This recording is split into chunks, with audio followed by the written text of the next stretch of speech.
Okay. Hello. Welcome to this very special episode of Dames and Dragons / Dungeon Delve. So we are Dames and Dragons. We are an actual play 5e Dungeons and Dragons podcast with a cast of 4 beautiful People. Humans. I was trying to come up with another adjective. So Eggs. Egg is not an adjective. Eggie.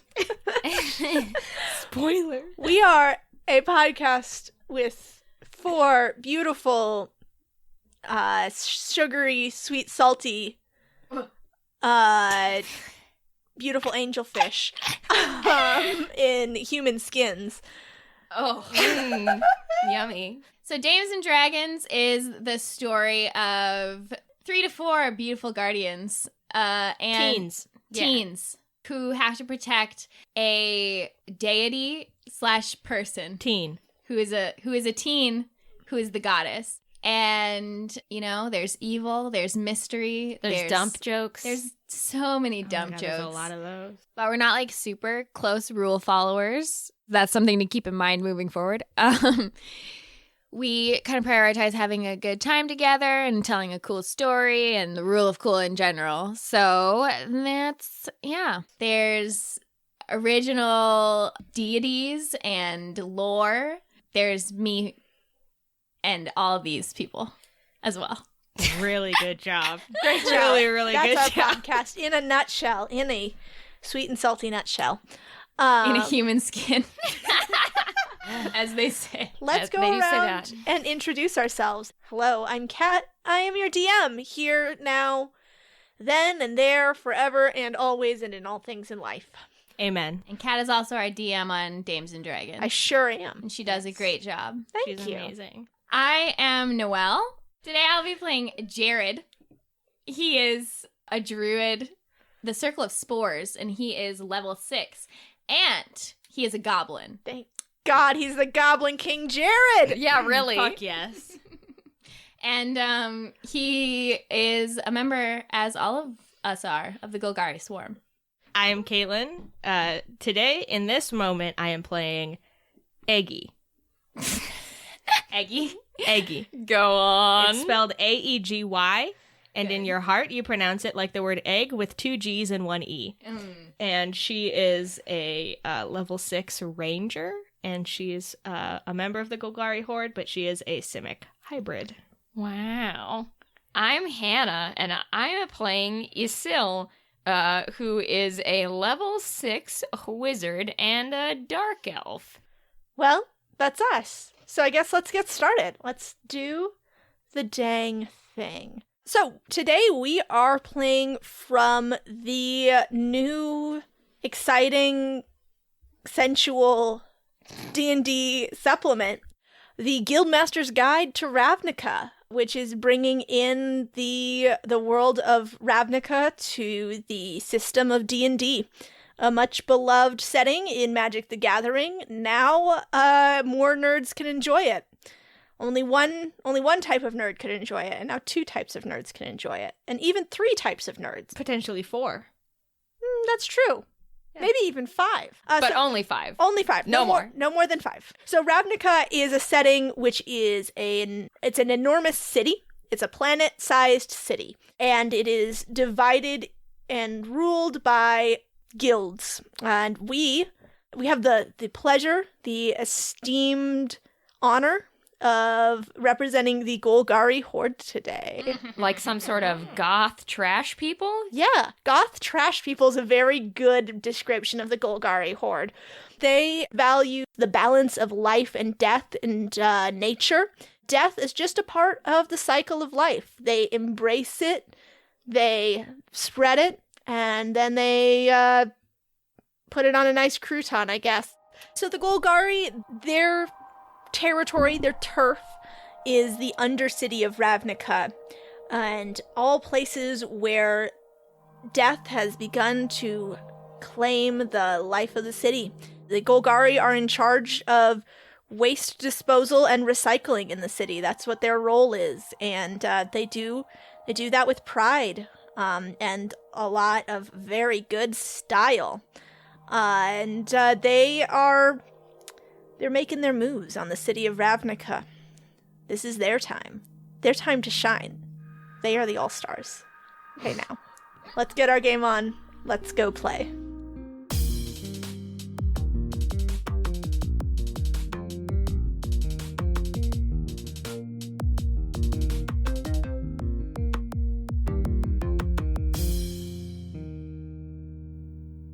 So, the three of you are Golgari agents. You've gained some acclaim already in the guild. You are known and trusted. You might not be known by the guild leader. Our dad, Elf Lich Gerard. Yeah. Gerard, the elf lich, our guild leader. He doesn't know your names.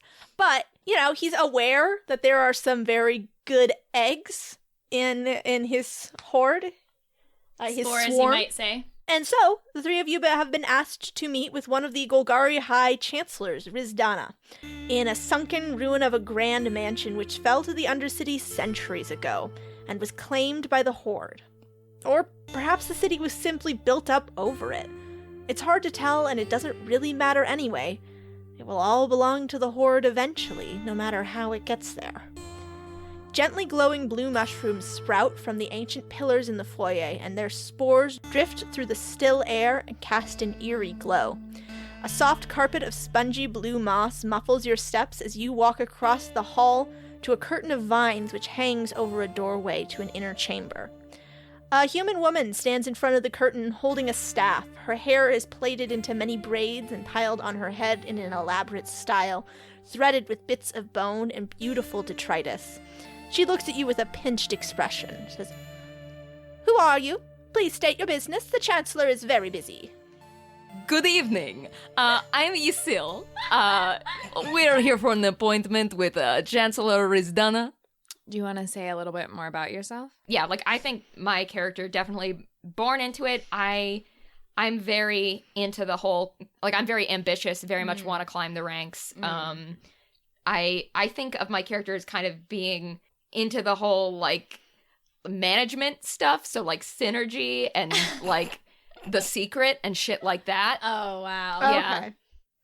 And your companions? Okay. Hello, my name is Eggie. We're here for an appointment with the Chancellor. I took everything that I built my character completely off of dice rolls. From the book, which is the old-fashioned way, because partially I'm lazy. Mm-hmm. So my character, Eggie, is a Simic hybrid, so she was not born into, but she was nearly murdered by a Medusa one time. Whoa. Yeah. And then every time you're nearly murdered by a Medusa, you just gotta go, oh man, I gotta be near this. Yeah, no, I mean, it was very much Love at first sight. And she loves reptiles, so it was lady with snakes on her head, gotta give me some of that. But then it turned out to be a dangerous situation. Oh. So, but, everything went smoothly because the lady was you could join the Golgari. And that would be, real funny because you're a Simic. Yeah. So. Love at first sight is, not something you want with a Medusa. Not exactly. Now me. Hey, what up? I'm Jared. I'm 19. Do you know how to read? I never fucking learned how to read.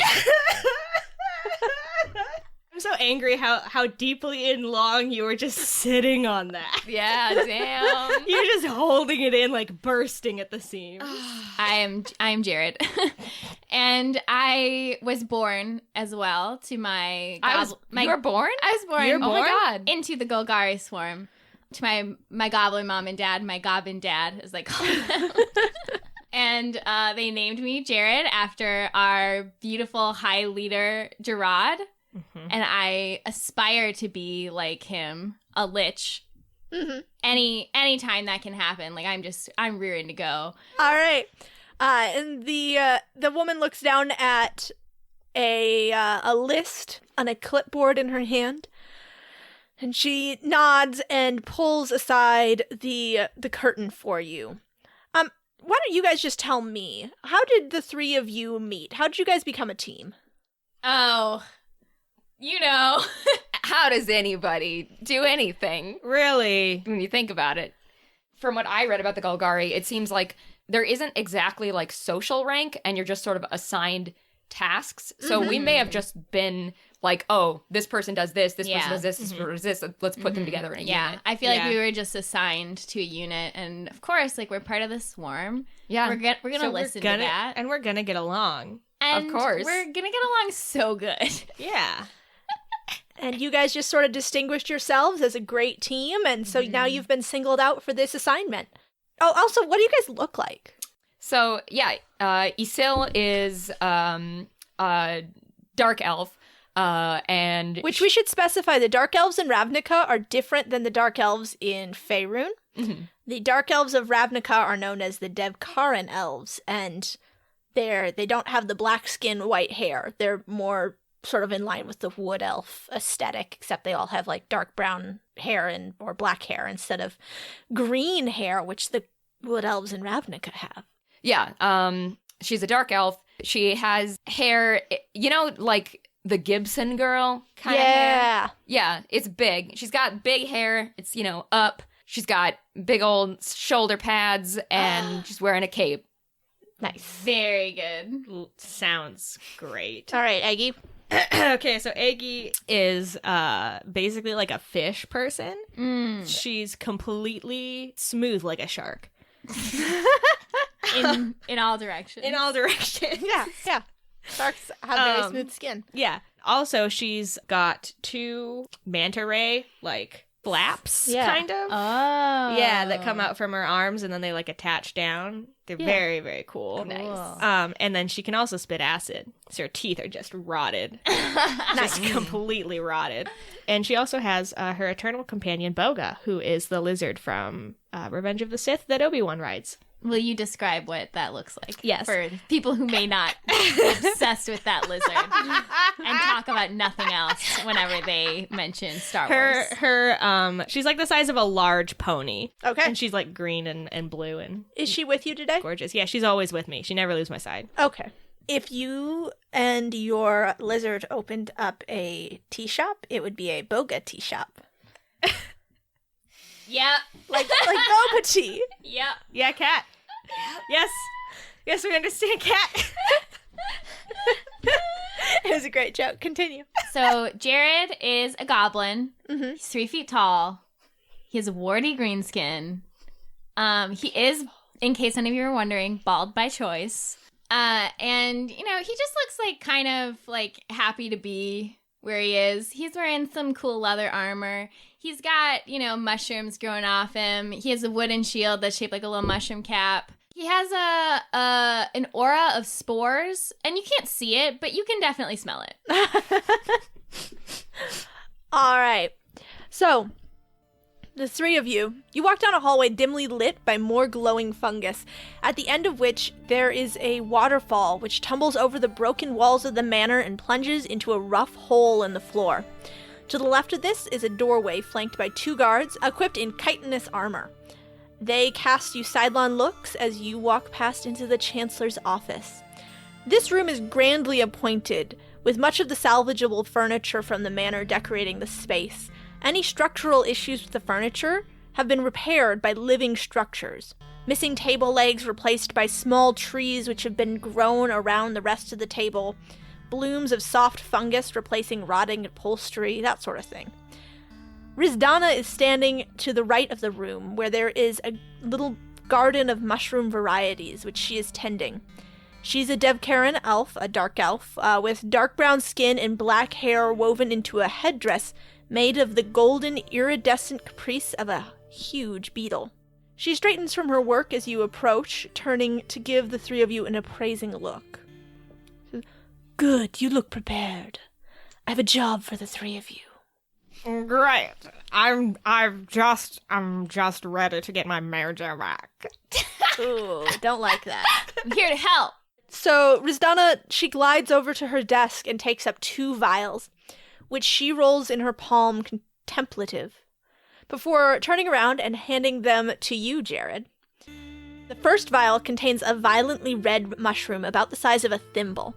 The other contains dull brown spores, which are so light they swirl in the vial if you shake it. Last week, one of our scouts finally found the path which leads to the Orzhov Vault. Your mission is to get in and take as many magical treasures and valuables as you can manage. To do this, you will use these 2 specimens. The first will burrow through even the hardest stone, given enough time. Once you are in, loose these spores into the hole of the vault and let them settle over the room. Once they have absorbed the memory of the vault, they will replicate anything you remove once they are activated.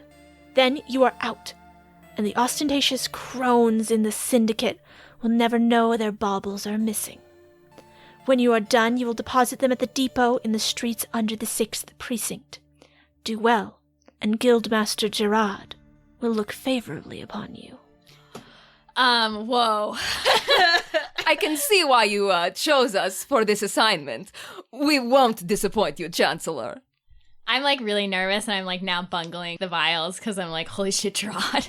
Eggie, like, grabs them from you, because you're, like, juggling them Yeah. like, horribly, and stuffs them in her pocket and says, I've never failed a mission before, and I won't start now. Cool, that's fine.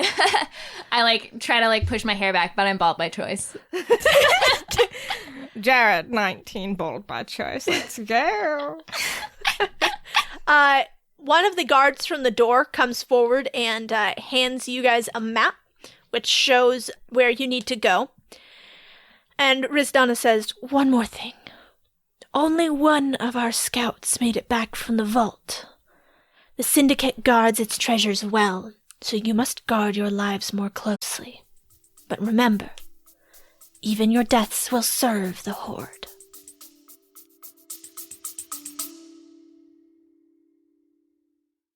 Are you suffering from high-quality podcasts? You see, quality podcasts stimulate parts of your brain, leading to an irksome condition called thinking. But suffer no more, my friend. Introducing Discount Storytime's blend of fictional nonsense and rancid gibberish to provide soothing relief. Try Discount Storytime today. Available on most podcast catchers and at discountstorytime.com. Consult your healthcare provider before listening to Discount Storytime. Not intended to treat unicyclitis, pickleball liver, or jittering expectations.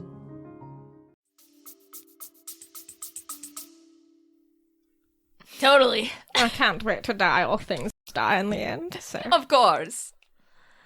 All right, and then you are ushered out of her office. I immediately, as soon as we're, like, out of the room, I, like, crumple into a tiny, tiny little goblin ball, and I'm like, oh my god, Gerard, oh my god, oh my god, oh my god. Jared, I'm loving the energy, really. But, you've got to calm down a little bit. It's going to be fine. My namesake! Jared, please. All things will die in the end, including Gerard, and when that time comes. Oh my god, he's literally a lich. Like, what are you talking about? He's already dead, dude! Things die in the end. Including Gerard. Including me. Including Yysyll. Including you. I'm loving the synergy happening here right now. I just want us to take that energy and just focus it in. This is going to be great. Okay, man, you're right. Yes. Oh my god. I will die, that's for sure. There's comfort and certainty, Jared. Ooh, I love that. It's beautiful. Really good. Thank you. All right, so all of you have, of course, spent much of your lives crawling around the Undercity. And you're familiar with the way life creeps over death here, and how death slowly retakes that life. And how it will retake your life too, if you're not careful. The buried remains of buildings crawl with plants and fungus, which make homes for insects and rats that skitter into unseen places. The three of you head deep into the tangled jungle of ruins and revitalization. It's a grueling trek through rarely trafficked areas of the Undercity, and more than once, you note the movement of a reclusive band of Kraul scouts who keep a respectful distance. Once, Eggie, you lock eyes with a solitary Medusa. Not one of the ones belonging to the Golgari. A wild one. And for a terrible moment, you must ready your weapons and spells. But she moves on. And the three of you do too. I am swooned. Egg, calm down. She was just so beautiful. Hold it in. I'm trying to. Hold her back.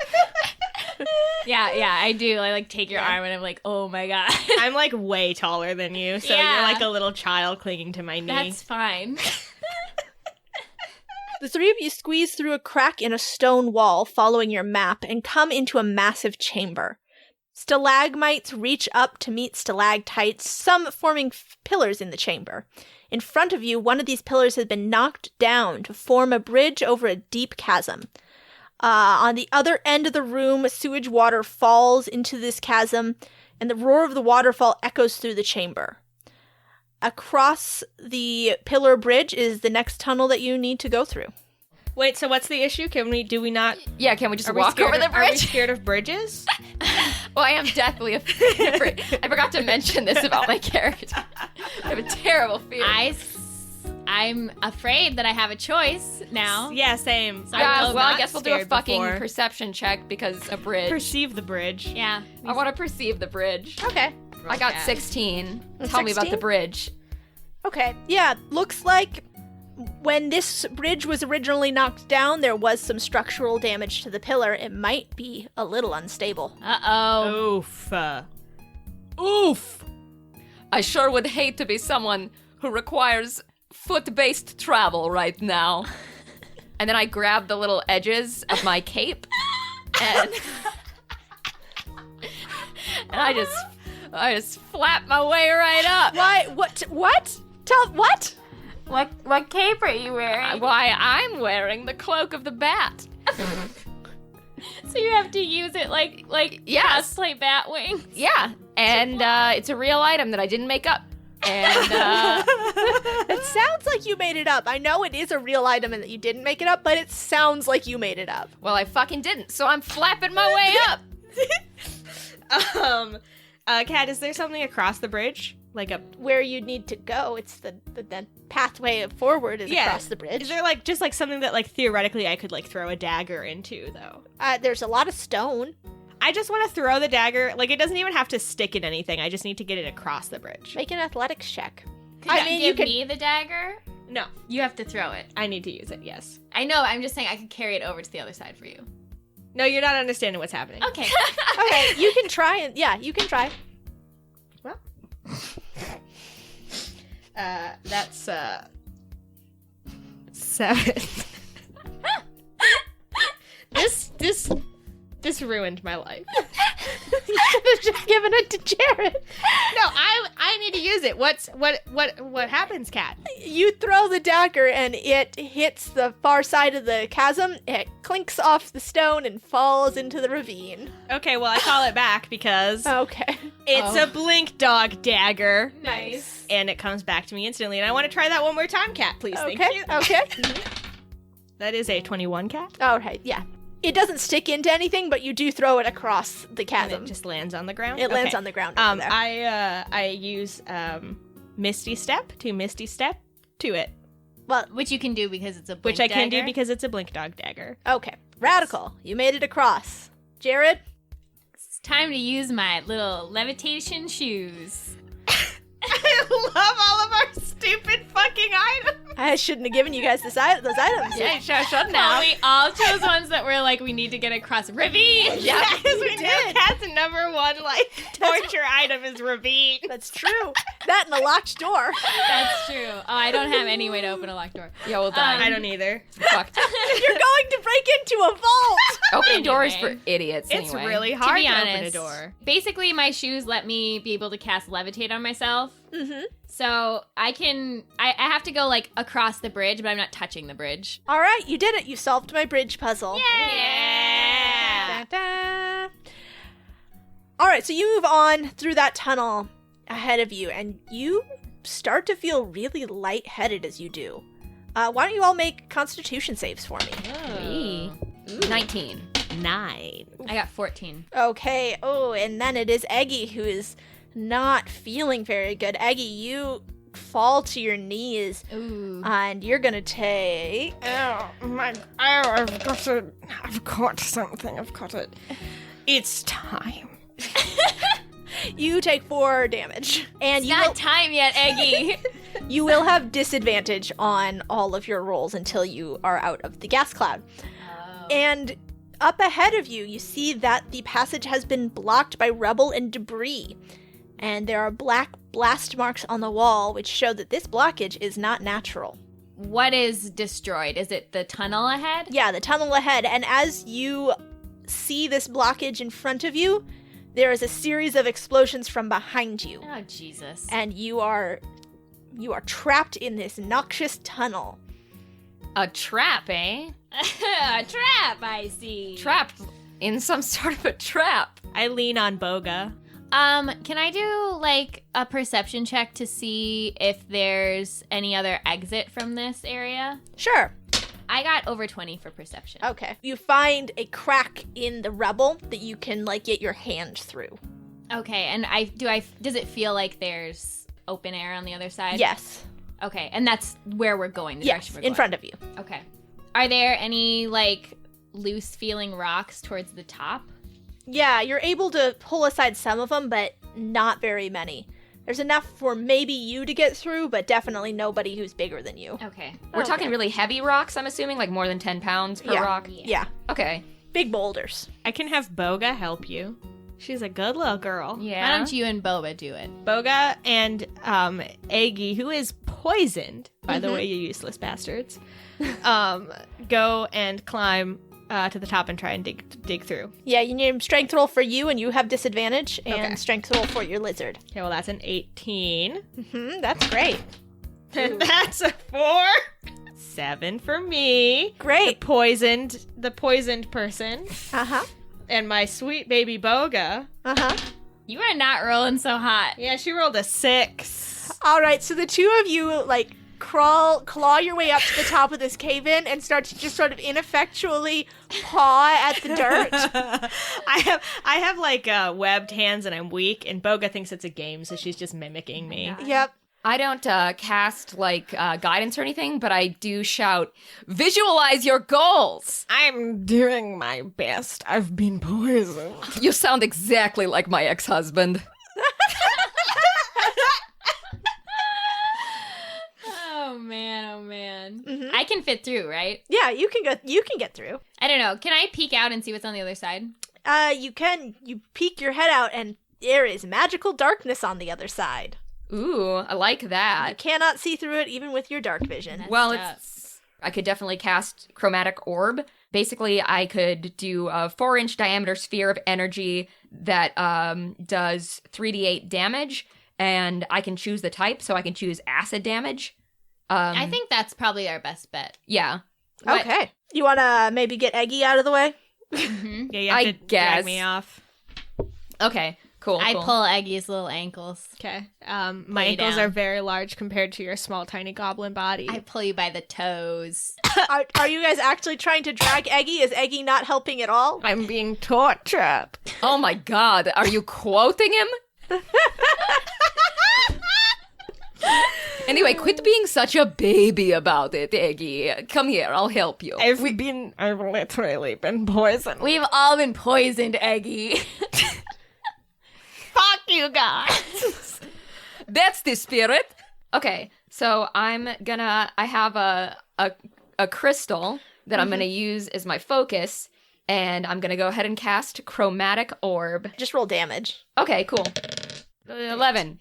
All right. Yeah, that does enough that you melt away the topmost rocks. And you do have to wait for a few minutes while the acid dissipates and finishes eating through the rocks. But the breath of fresh air from outside is enough that Eggie's poison has been dispelled. It's not my time today. Don't worry about it, Eggie. Maybe next time. I can only hope. So you guys climb over the top of the rocks? No, not yet. Let's have the lizard look. Boga does have blind sight. Does that see through magical darkness? It doesn't rely on visual sight. Okay. Eggie, you're have a hand on... Does Boga have like a harness or like a... Yeah, Yeah, so she's you've got got a your hand harness. on Boga's harness. tell her to go over the rubble, and she starts to go, and you immediately feel her full weight on your arm. Why don't you make a strength check? It's like she's falling. Yes. 16. 16, yeah, you're able to hold on to Boga as she scrambles at the completely empty air outside of the little cave-in hole that you guys managed to do. It seems that there is nothing beyond that. Can I do a perception check to sense with my hearing and with my, you can sense when you're in like a big room. Yeah. Versus throw a rock, see how far that yeah, goes. I'm gonna do that. Well, first I'll throw the rock. What does that seem like? It takes a long time before you hear it hit something. What if I throw it like forward as hard as I can? Same thing. Takes even longer. Okay, so it's not like there's just a ravine. Mm-hmm. So my perception check is 21. Okay.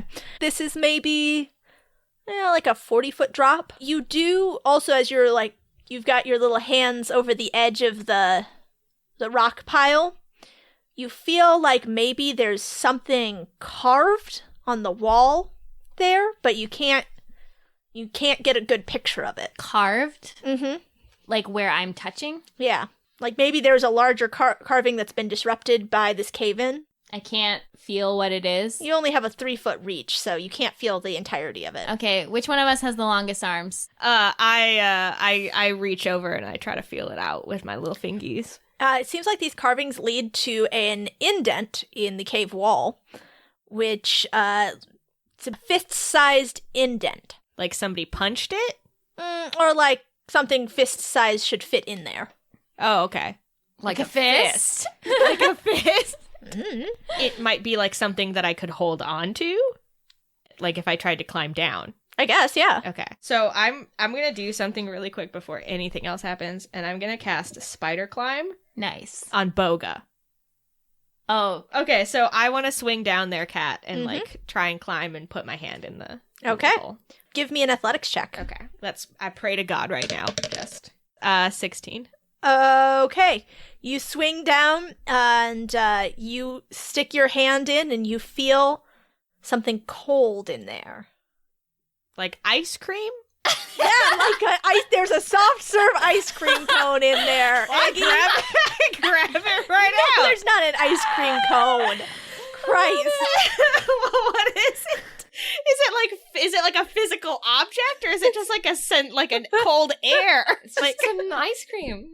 No, it is. It feels like a cold metal chain.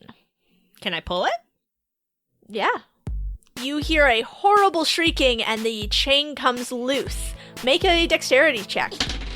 18. Okay, you are able to keep your grip on the chain as it comes loose and lowers you down to the ground. All the while, as you are descending down this cliff face, you hear the wailing of restless spirits and the clanking of chains. And why don't you roll an initiative? Cool, All of guys. you can get in on this. Okay. What? All of us? Yeah. All right. Oh, that's a nat 20. What do you get for rolling a nat 20 on initiative? You go first. Fucking that's it? Okay. What did the rest of you roll? I got a 5. I got Okay. a 12. So, Eggie, you find the ground underneath your feet, and you feel the cold presence of the indentured spirits of the Orzhov Syndicate. Those who did not pay their debts to this guild in life are now forced to serve them in death, and today they are serving as guards to the vault.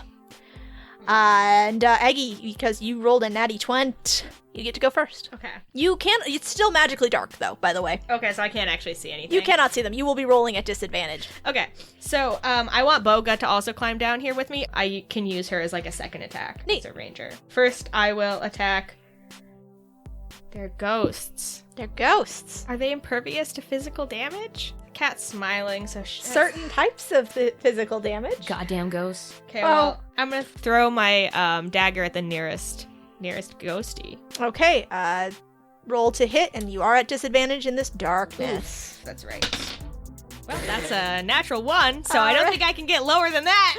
No, you cannot. You throw your dagger into empty air, Okay. and you hear it hit something in the distance that is not a ghost. Okay. Well, Do you want to go there? Oh, yeah. Sure. I'll teleport there just for fucking shits and giggles. What happens to me, Kat? You teleport. And I'm just in another place. Okay, You're in I'm another blind. place. You're Still blind. dark. You Okay. still have no idea where you are. So I'm also going to have Boga use the attack Bite Okay. on a ghost. That's way over 20.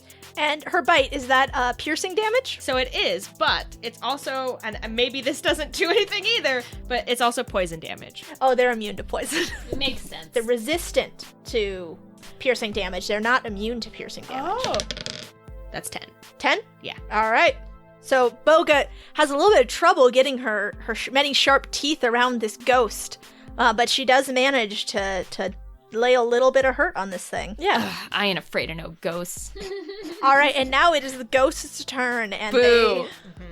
yeah, that's exactly what they say. All right, so they are going to go after their only available targets, Eggie and Boga. Yeah. Does a 13 hit Boga? Does not hit Boga. Does not hit Boga.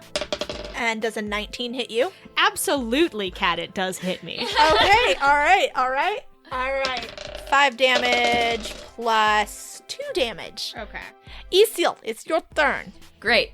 Okay, so first off, free action talking. I'm gonna shout down to Eggie. How's it going down there? Eggie has just taken 7 damage of ghost necrotic damage. Boga's doing fine.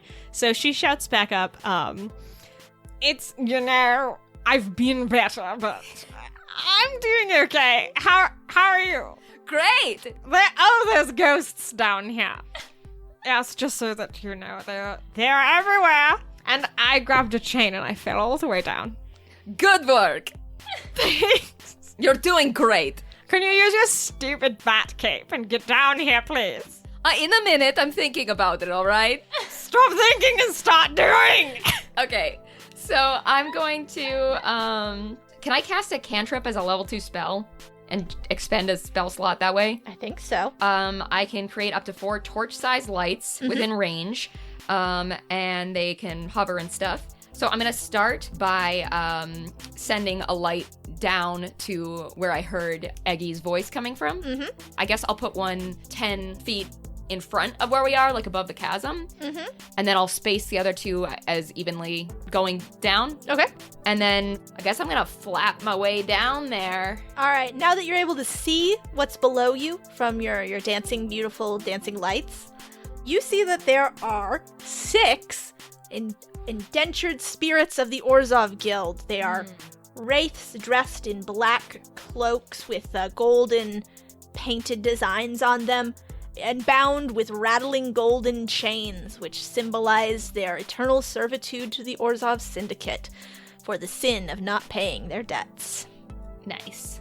Now, Jared. It's me 19. and Jared. I am 19, which is older among goblins. Oh. We reach full age at 8. Oh Wait, my for real? god! I thought you were a teenager. Same! Anyway, can I slide down that chain? Yeah, How close are the ghosts to me if I do that? they are all around you. I'm gonna cast Shillelagh. I don't know what Shillelagh? Shillelagh? Shillelagh on my weapon. Okay. And it is now imbued with nature's power. And I'm actually not going to come all the way down the chain. I'm literally just going to be until I'm within scimitar stabbing distance. Sure, yeah, there's one that's floating up close enough that you don't have to come all the way to the ground. All right. Then I will attack that one. So then I rolled a 22. Okay, And... that super hits them. Okay. Whoa, and I got an 8. Nice. 2, 10. 10? Okay. It damage. doesn't like that. It screams in pain and rage. I say from the chain where I'm holding on like a little squirrel. Eggie, it is back up to you. Excellent hustle, Jared. Thank you. Yes, it's nice that someone is doing something. Stop fighting! I can see, right? Because of the fairy fire. Oh, you can. That's funny. I don't want to hear anything from you! Don't have to get so mad about it. I want to go for the ghost that Boga bit, and then Okay. I'm also going to have Boga bite that one again. Okay. 22. Yeah, it hits, Yeah. yes. 11. Okay, and it is resistant to that, so it takes 5. It's the ghost now, yeah. They're going. They're doing... Ghosts. All right, since all of you are now down there, they are going to split up, and 2 of them will attack each of you. Does 10 hit your armor class? Fuck no. It doesn't? No. All right, ghosts miss you, Hannah. Eggie. That's a 2, so ghosts. Ghosts going for Jared. No. Come on, ghosts. I never had a chance to learn how to read. Does 17 hit your armor class? It sure does. All right, so that ghost grabs you with its cold, clawed hand and does 10 necrotic damage to you. Now it is Yysyll. So I only have like one attack that isn't like poison or necrotic, which is chromatic orb. So I guess I'm gonna do that. I pick a random ghost. All right. And let's see. Just point and shoot. Yeah. 11. That hits. It meets, it beats. Oh, what a great day. All right, cool. What a lovely day. A wonderful day to be me. 7. 7. Nice. All right.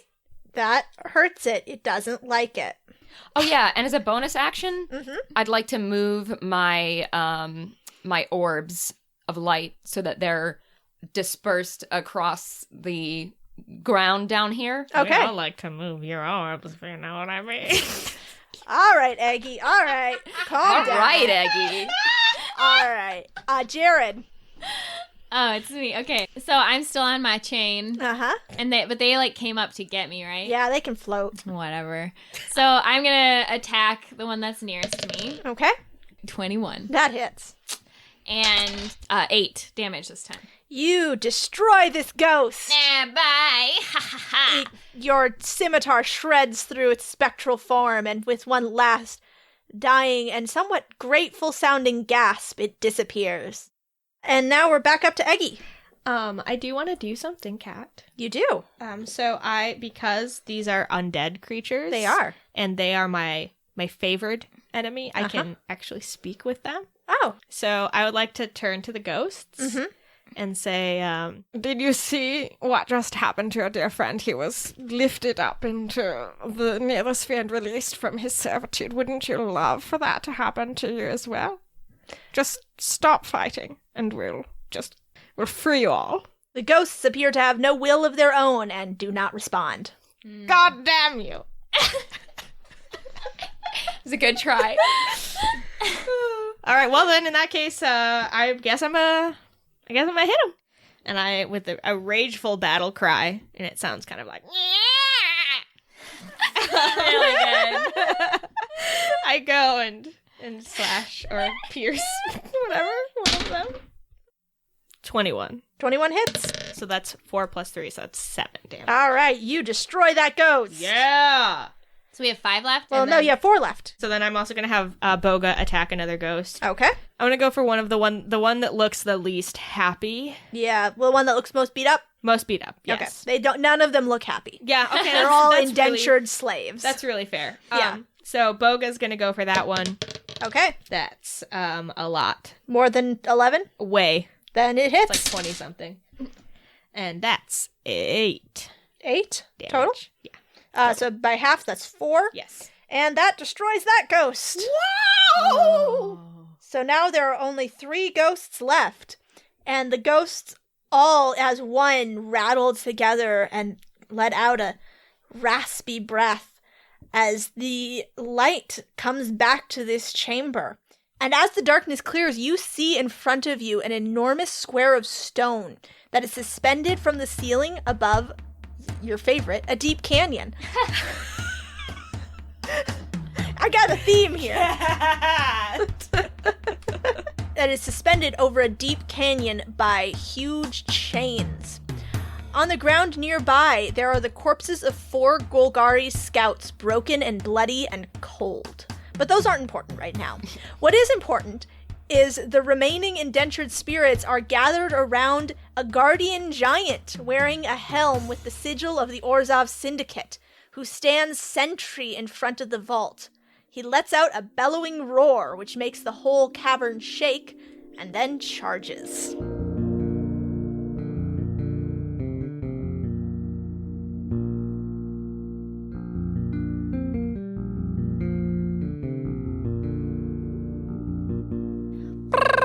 Welcome. Hi, guys.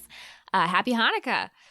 So, we'll be back at it again with regular scheduled Dames programming next time, but this time we decided to bring you a special new wild and crazy adventure. I hope you guys are enjoying the episode that we produced for the Wizards of the Coast actual play podcast, Dungeon Delve. I encourage you to check out the other episodes because they were really great, and the D20 Dames did a really incredible job of reaching out to people and organizing everything, and it was just a very good, nice experience. So be sure to check them out. And in Dames and Other Places news, I was on the last couple episodes of They See Me Rolling's first campaign. So be sure to check that out. I'm sure if you listen to this podcast, you've heard of They See Me Rolling. They're out there and they're great, and check them out. And even if you don't want to listen to my little cameo there, they're about to start a new campaign, so it's a great time to jump on board. Today, I want to thank our gorgeous and talented iTunes reviewers. That goes out to Bearded Baboon Capitalist. Super good name. Scriveling. Bronze Bottom the Third. Just a really good name.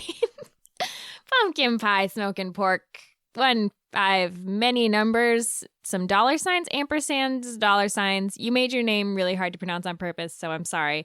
Rachel Kerr, Kru 3544, Stalker Nocturne, I Love Jam on Toast, KXKX4, Iron Gut, Broken Light, Dances, and that's it. You guys are so great and supportive, and we love you so much. And also another great round of iTunes reviews. I also noticed that Chantel's review of our podcast is like the one that shows up on the app because it's like been rated the highest. So like whoever's been out there rating up her review, thank you so much because that's exactly what I want. I also want to thank our new and tier advancing patrons, Mike, James, Brooke, Sarah, Kelly, with an IE, Christine, Maddie, Kelly with a Y, Joseph, Emily, Elliot, Corey, Rollhard, Pipna, Tamsin, Michaela, Alexi, MJ, Dane, Mia, Gwen, and Jason. Oh boy, y'all are on it this last couple of weeks. We love you more than life itself, and the Patreon's popping off right now. Lots of fun stuff going on. One thing that everybody can check out if they want is that there are some outtakes from this episode that are publicly available. They're usually locked to $1 a month patrons, but these ones are special because they're for special episodes. So anybody can just pop in there and just listen to them. I'll pop a link to that in the show notes of this episode if you want to check it out. In addition to our Patreon sponsors, I want to thank also our advertising sponsors today. Thanks to Kobold Press once again for sponsoring this episode, among many others. Midgard Sagas is the new collection of 5th edition adventures from Kobold Press, set in the dark fantasy world of Midgard. The book contains adventures for characters from levels 3 to 8, and all of them are designed to be played in 4 to 6 hours, packed with action. Players will fight their way through clockwork guards to save the city from a mad saboteur, execute a daring heist at a posh nightclub, that sounds dope, explore the ruins of an ancient elven city, avert war with the dust goblins of the wastelands, battle a brain-eating menace from space, and also more. To check that out, please visit koboldpress.com. I also want to thank our sponsor, Elderwood Academy. Elderwood Academy are artisans who craft amazing gaming products, including dice towers, dice trays, dice boxes, deck boxes, dice, and more. All their products are crafted to look like spellbooks, scroll cases, codex, and other awesome fantasy gear. Honestly, their stuff is really cool, and if you bring that to the D&D table, it's gonna be really cool. I mean, if you're playing with like other people who love D&D, which I'm assuming you are, it's very cool. In particular, I have been looking at their spellbook RPG gaming boxes. So basically, like, it's a box and it holds all your different kinds of little dice. It can also hold your miniatures and like spell cards if you have those, and like a little marker. And it has like when you flip it open and the cover of the book is open, it has like a dry erase board and the outside looks like a spell book. It's really cool. Whatever. It's dope. So be sure to check that out. Go over to elderwoodacademy.com to see what they have to offer.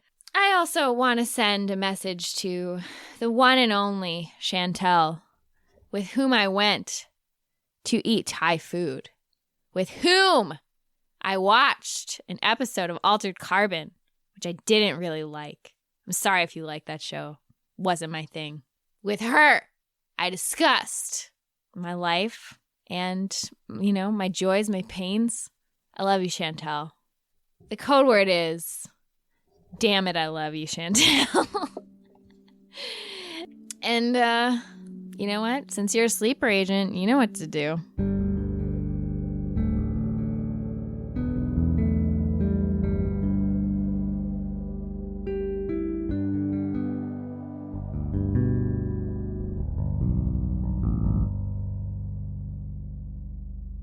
So he is gonna charge 4. We'll go with you, Eggie. Yay. Man, Eggie's just... This guy's like an actual giant. An actual literal giant. Okay, but he's not a ghost. Not a ghost. Thank God. Thank you. He takes damage like a normal I'll giant. take a giant over a ghost any fucking day. Yeah. That's a 24 to hit. Yes, Cat, that does in fact hit. 17 damage. Oh, Jesus. great. Why does Cat look excited right now? He gets 3 attacks. What? Hits you with the first one.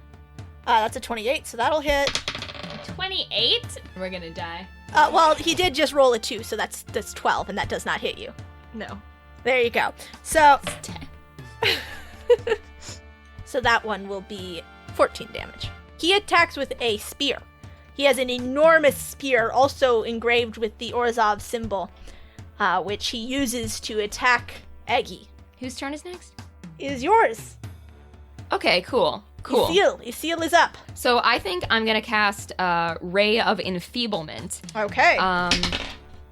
Ooh, is that a 19? That is a 19. Fuck yes. Okay, so that's a 19, and that's plus my bonus, so that's over yeah, 20. That'll hit. Okay, cool. And then on a hit, the target deals only half damage with weapon attacks that use strength until the spell ends, and the duration is a minute. But since combat turns only 6 seconds, Yeah, that's a while. Very So nice. yes, that's my turn. That's a really good. All right, use so of he the all turn. of his attacks are going to do half damage now, which is very good for all of you. And now it's Jared.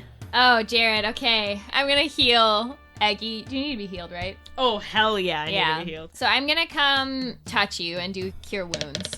It's 7 plus 8, which is 15. Cribbage. Cribbage. The only reason to do math. True. My childhood, it was. And it is back up to Eggie. I'm gonna go for the weakest looking ghost with my short sword. Okay, 15. that'll hit. So that's 6 total. 6 total? Yeah. Yeah, that kills it. Oh, Nice. fuck yes. Yeah, how do you kill it? Tell me how you kill it. I take my short sword. I stick it right into the ghost's like little face, and it crumples in on itself like Sauron. Very I cool. do. I love it. So Boga's gonna go for the next most damaged looking ghost, and Boga got an insane number. Boga got 28. That is great. Yeah. Then Boga's gonna do Boga's damage. All right.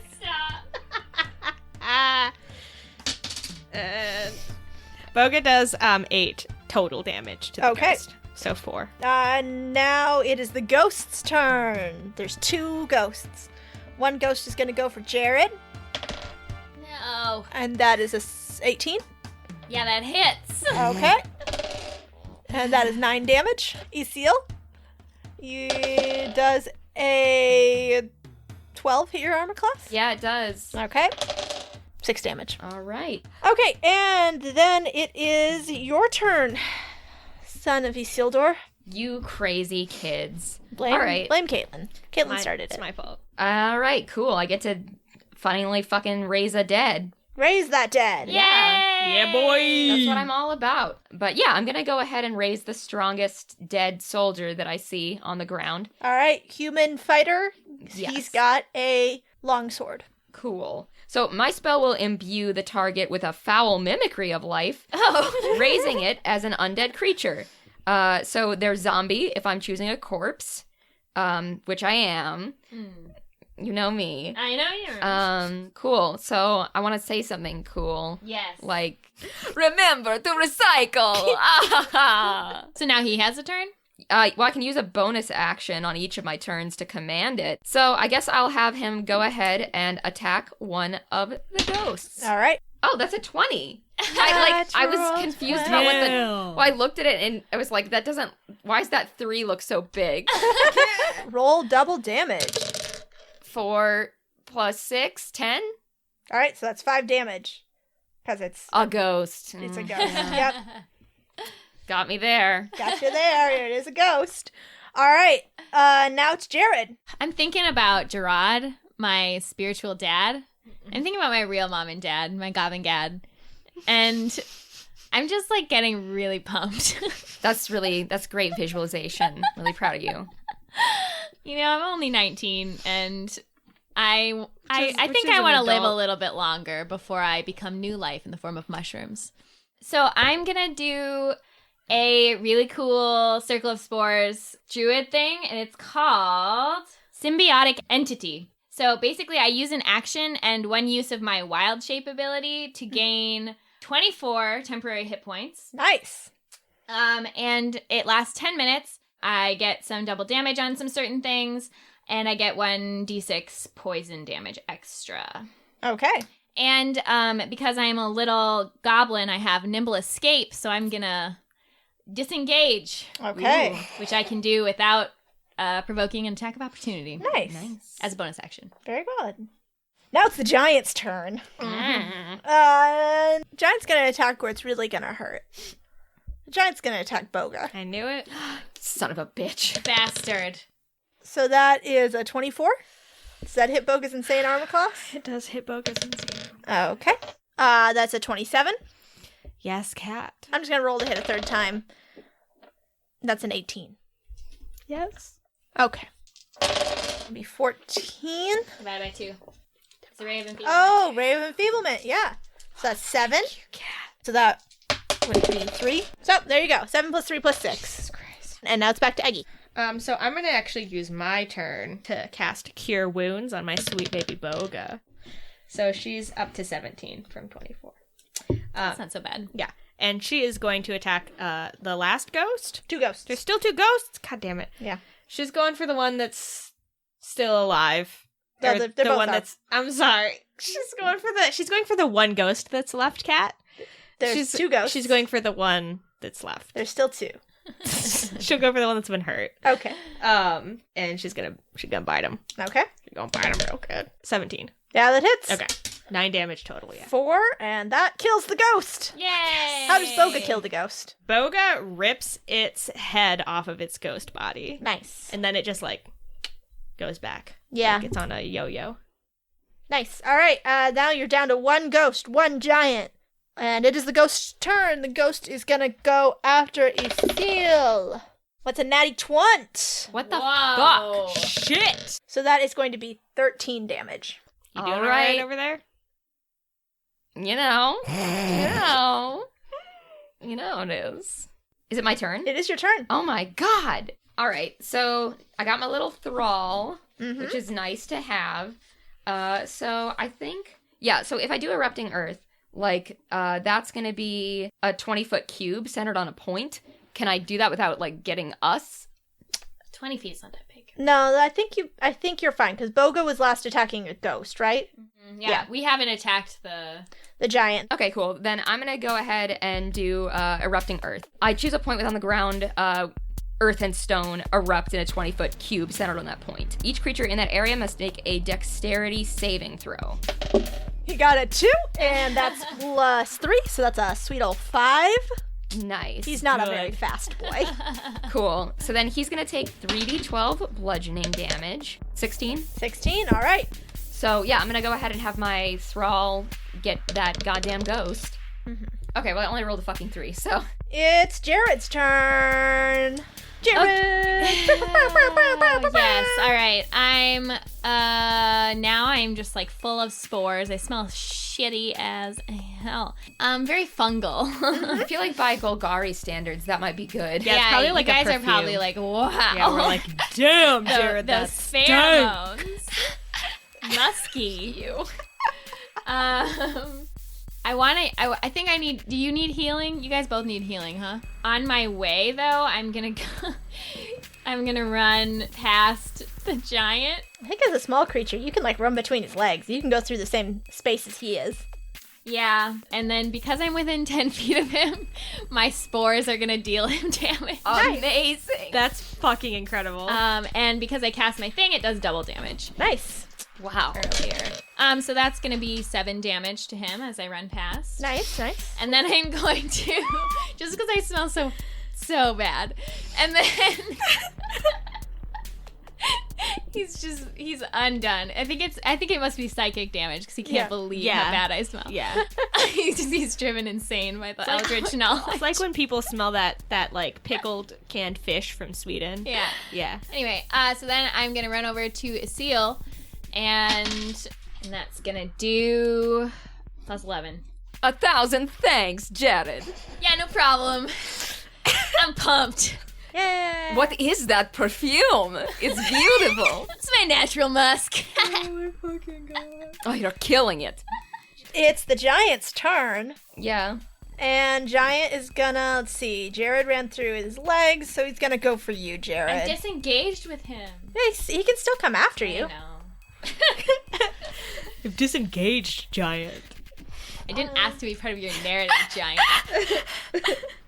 Yeah, he's gonna throw his spear. And does a 23 hit? Okay. No, it doesn't hit. I know it does. Yeah? Don't lie to me, son. Don't lie to me, Jared. Whatever.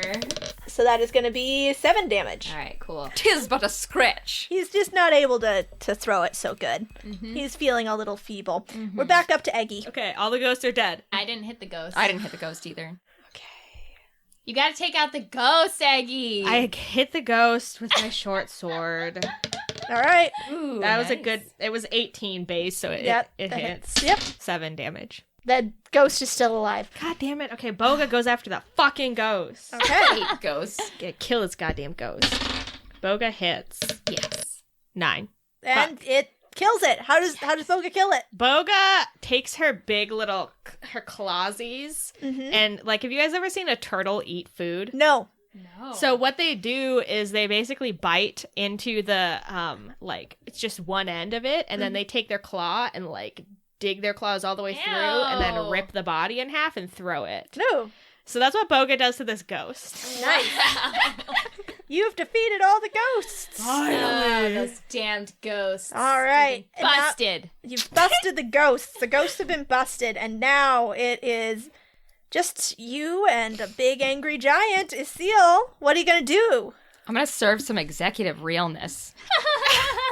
Yes. Yeah. So I guess I'll just go ahead and cast Chromatic Orb, but this time I'm gonna cast it with a level 3 spell slot. Okay. So that's 18 plus 6. How that'll hit. Sweet. 18. How does that fucking taste? It tastes bad. Real bad. Is that bad mouthfeel? Tastes bad. Bad mouthfeel. Tastes like that fish. Tastes like that fish. Yeah. Giant does not love that, but it's Jared's turn. Actually, it's Oh, my it's still your thrall's turn. turn. Oh, I'm bad. All right, here we go. Go and get them, thrall.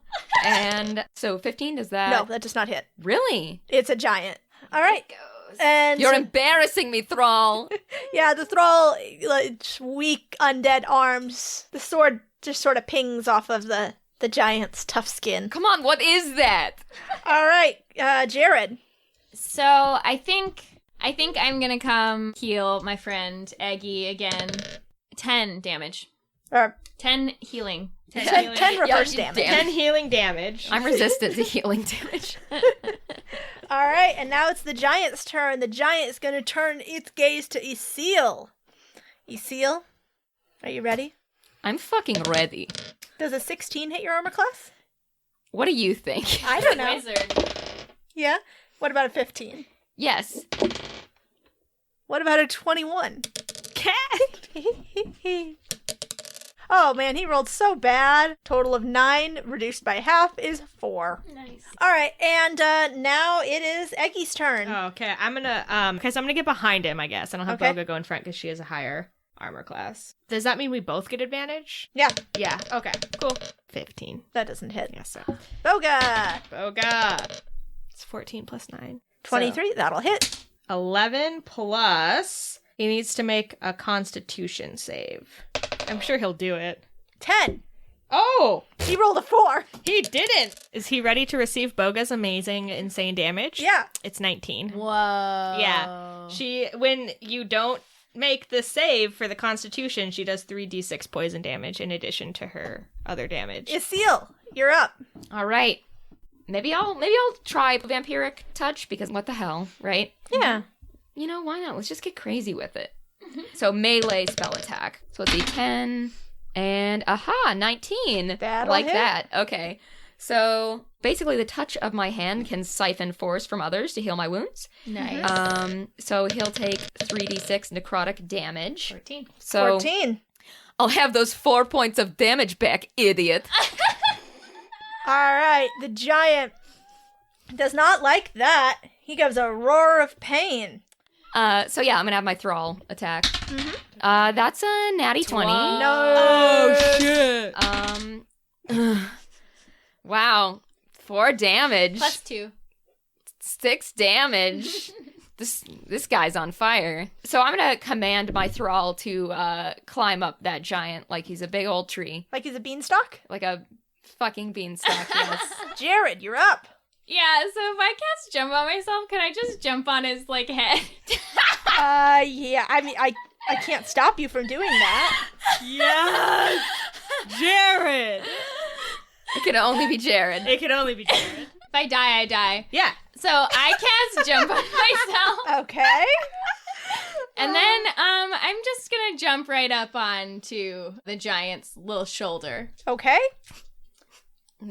And then what? And? Wink. That's my action. That's it. Okay. I mean, he will take damage from me being near his face. That's true. Oh, I forgot. yeah. Because you're Stink heinous boy. stink. You're a little stinky boy. So that is 6 total damage. Okay. So then it is the giant's turn. The giant has a zombie crawling on him and a tiny goblin near his face that smells really bad. I'm so small. He is gonna stumble back away from this fight. There's all these people on the ground, which I think gives all of you an attack of opportunity because he is trying to disengage. Oh yeah. Nice. Whoa. So that's you two and a lizard. 4 for me. Okay, that doesn't hit. It doesn't hit. Boga hits. Boga. Boga. That's all that matters. Boga's my beautiful lady. You trained her up. Yeah, I trained her real good. Raised her from a little baby lizard. Plus he has to do a Constitution save. Yeah, make him do that Consti save. 21. Okay, well that works, but he still takes half damage. Okay. 14 damage. And I'm an idiot and just figured out that Vampiric Touch is really cool because you can make the attack again on each of your turns as an action. Oh, 17? No. Really? no. Yeah. Oh, it's rough. So the giant takes some damage and he is gonna swat at Jared by his head as he stumbles back, but I guess that is a 24. So he does hit. Ow! Unarmed. Also, I speak giant, so I'm like, what the heck, dude? Hey! It's my job. I'm in debt. Oh no, we're gonna kill this guy! Yeah, and then the Orzhov Syndicate gets his ghost. So, I'm fine with that. Oof. all right. So he only does 2 damage to you. Ouch! I hold on. Yeah, you hold on. Damn. It is Eggie. I'm gonna run up, Mm-hmm. slash at his little feet. Okay, 20.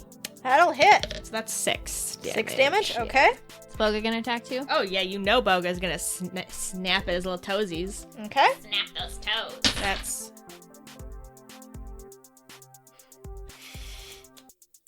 21. That'll hit. Okay. Nice. You guys watch me go through that math struggle. It was like watching that meme. That's literally exactly what I was thinking of. Okay. Ooh, nice. 10 damage from her bite. Okay. And he'll need to make a Constitution saving throw. That's 20. So he takes 15 damage total. He is not a happy-looking boy. Good. And now it is Yysyll's turn. If I don't get a turn when I'm on top of this giant, I'm gonna be so mad. Sometimes that's just the way the cookie crumbles. Yeah. I know. Well, I'm gonna go ahead and try to get some use out of this vampiric touch. So, 19? 19 will hit. Cool. 11 plus, so 13. 13. All right. I'm sorry, Jared. God damn it! As your touch drains the last of the giant's life force, he falls to his knees with a groan and then falls down dead on the cave floor. I jump off real high because I still have jump on me. I jump so fucking high. I completely ignore what Jared's doing. I do a flip. And I immediately say, I do another flip. I do back spring. Isildur, please animate him. I can do it. Do you hear that? I can do it. What's that noise? I land with like my hands in the air like a V. Like a gymnast? Yeah. Well, let's not get too hasty. I mean, let's think about this. I use fungal infestation to bring the zombie back to life with 1 hit point. All right. What does he say? Hey,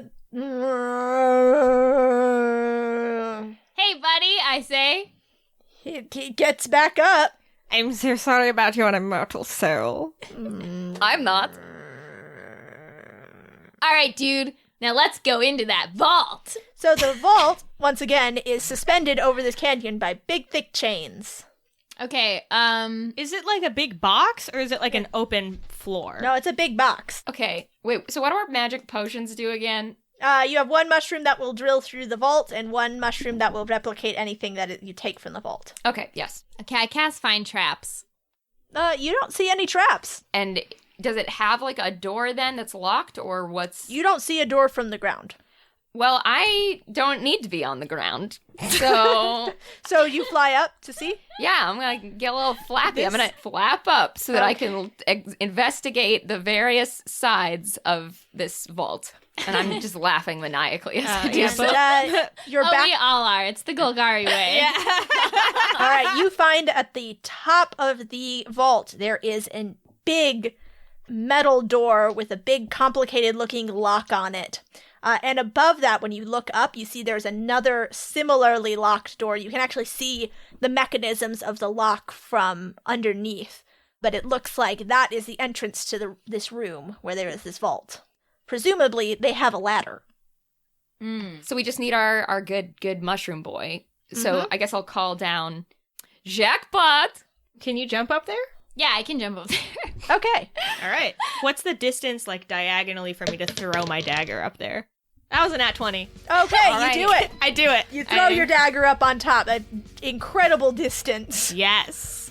And then I teleport to my dagger, All right. and I'm on top. You are on top. And I it's- also have the seeds. And the and the giant, spores. the undead giant, is... Hanging out. So we'll put the mushroom, like, on top of the... Vault? You place the mushroom onto the door of the vault, and it just sits there for a minute, because it does not have magic powering it.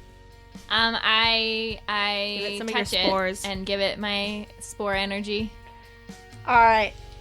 Chaotic spore energy. Yeah. All right, so you give it your spore energy, and it blooms into an aggressively red-capped toadstool about the size of a manhole cover. And as the cap spreads open, the veil beneath it rips and releases a multitude of pink spores, which settle onto the surface of the vault.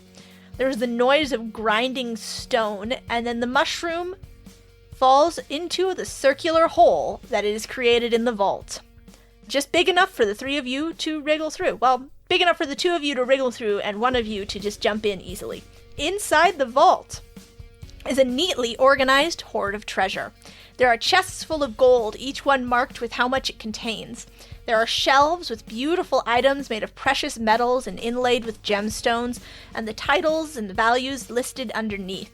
Some of these pulse with powerful magics, and the neat and tidy Orzhov scribes have listed the effects of each item for you. I take out the second vial, and I open it, and I shake the little spores across the room. All right. Spores settle over everything in the room and take in a imprint of what is there, so that once you have taken the item, a mushroom will grow into the exact size and shape of the item that was taken.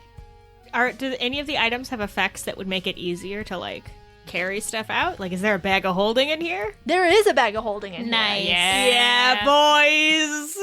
Let's start shoving shit in that bag of holding. Oh, you know it. Sounds legit. Yeah, I hold it wide open. You boys, Oh, yeah. get it in. While we're doing that, if there are any like nice wine glasses or anything like that, like I'll keep my eyes peeled. Oh yeah, there's a nice set of like crystal decanter with matching glasses. I make a mental note Are for there- later. Are there any, like, little lizard figurines? Sure, yeah. Okay, then. Is I there also- any Gerard merch? There's no Gerard merch, I'm afraid. So tragic. Oh, man, you guys. These people don't know style. And then I open up my armor and I'm wearing a shirt with Gerard's face on it. Like, this is style. You sure have that right, Fashion. Jared. I don't know, these glasses are pretty nice. Yes, I do like these lizards. I like open my my shirt further and it says Gerard Lich of the Golgari on it. I say, what does it say? It says, I fought really big, stand back. Nice one. Thank Oh, you. Thank I you. give you a high five. I nod and I'm like, man, that's so true. Gotta give him a warning. And I button my little leather armor back up. All right, so you guys raid this vault, and after you're done, Jared, you are able to activate the spores, and in the place of everything that you've taken, you see a fungal form take shape and then solidify into an exact replica of what you've just stolen. Nice. Back out the way we came. Okay, so you guys, you get back down. Before you guys can leave, if you want this giant to come with you, he has to make it up a 40-foot drop. Well, there's a chain. There is a chain. There's a chain. I can also cast spider climb on him. Please do that. Okay. Hold on. How long does spider climb Wait, active for now? before we cast spider climb on him, we need to give him a name. He's your thrall. You should name him. And don't think that I'm going to clean up after him either. Yes, he'll have very large pubes. Jim, excuse? Say that word one more time, Caitlin.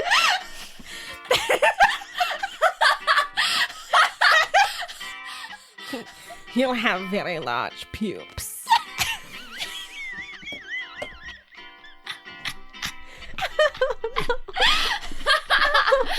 It didn't get any better. I'm lightheaded. Oh boy. What in the world? So I just shut down my mind to hearing that. So I look at my beautiful giant, who is my son, my boy, my special little guy, and I think, what are names? What are some names? Spot. Clifford. Spike. I know, you guys. This guy's name is gonna be Jared. Why am I not surprised? Jared. Jared. It could only be Jared. Alright. And you guys make it back. You get to that little crack in the wall that you came through to get to this path. And it's weird how, like, Jared is our friend, but, like, he's super dead. I look at him and I see myself in several years and I feel nothing but comfort. Same. Thank God it's Friday, am I right? Yes. What are y'all doing this weekend? I'm just, like, gonna, like, hang out at the grave Yeah. of my common cat. I thought I might lie in a nice patch of dirt just to see what it's like. Well, my uncle actually has a rot farm. I was thinking of having like a wine tasting, if you guys are interested. Oh, man. Oh, yes. I never had wine I before. would love to try some.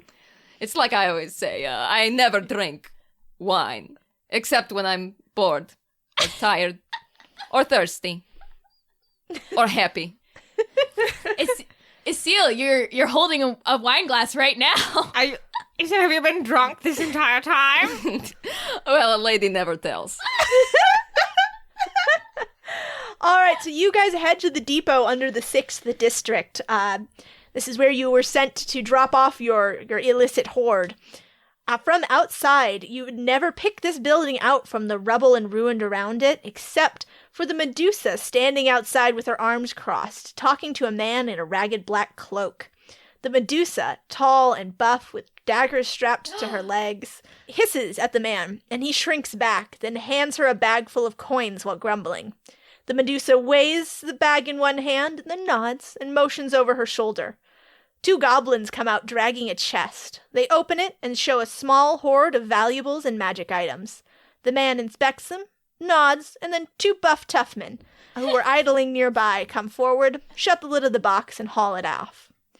And the Medusa then turns her terrifying gaze to the 3 of you and says, "Hey, you 3, no loitering. What do you want?" Eggie starts to feel heart palpitations because this is the most beautiful creature that she's ever laid eyes on. Yeah, I will say that if I could sweat, that I'd be sweating. Right? I'm Jared, 19. I say. So I'm gonna elbow Iggy and be like, play it cool, okay? I will try desperately, but I cannot make any promises. We're actually here to see Chancellor Rizdana. We've brought something for her. Hello, do you come here often? Do you? Eggie, relax. Do you work here quite a bit? Hold I'm so sorry. Hold it in. I have this bag. I pull out the bag of holding. The Medusa takes the bag from you and gives it an appraising nod, and she says, "My Chancellor's not here, but she told me you'd be coming. This is a great help." And she motions over her shoulder, and the 2 goblins who had carried out that chest carry in an empty one. And she just upturns the bag of holding into that chest.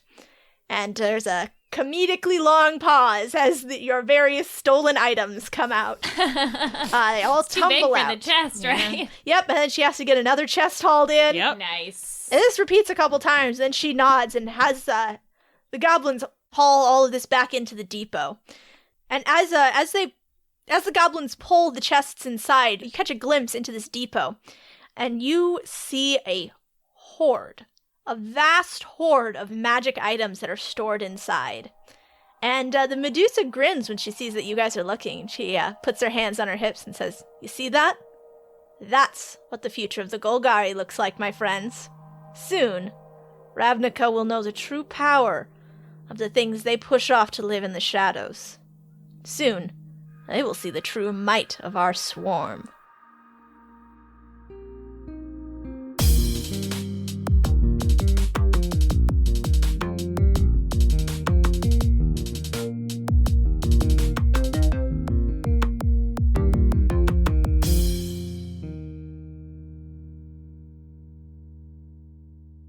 So that is it for us, you guys. Thanks so much to Wizards of the Coast and the D20 Dames for inviting us to be part of this awesome project and event. Also, make sure you check out the Guildmaster's Guide to Ravnica when it's released. I also want to tell you one more time, make sure you go check out Cobalt Press's Midgard Sagas. If you don't know about the Midgard setting, it's basically a really cool magical setting to play D&D in that is based on like kind of Norse mythology and kind of different cultural roots than Faerun traditionally has. And so if you're interested in playing in that world, Midgard Sagas is a new collection of adventures set in Midgard. Sagas in Midgard, you could say. The book contains adventures, again, for levels 3 to 8. So, after you've gotten started and you're kind of in the thick of things, this would be really great things to play one-shots with or to plop them into your campaign. They run 4 to 6 hours, and they are packed with cool, dope stuff. So head on over to cobaltpress.com to learn more. Thank you so much for listening to our very special episode. Stay warm out there if you're in the north and northern hemisphere. Just stay chill if you're in the southern hemisphere. And if you're on the equator, stay sweet.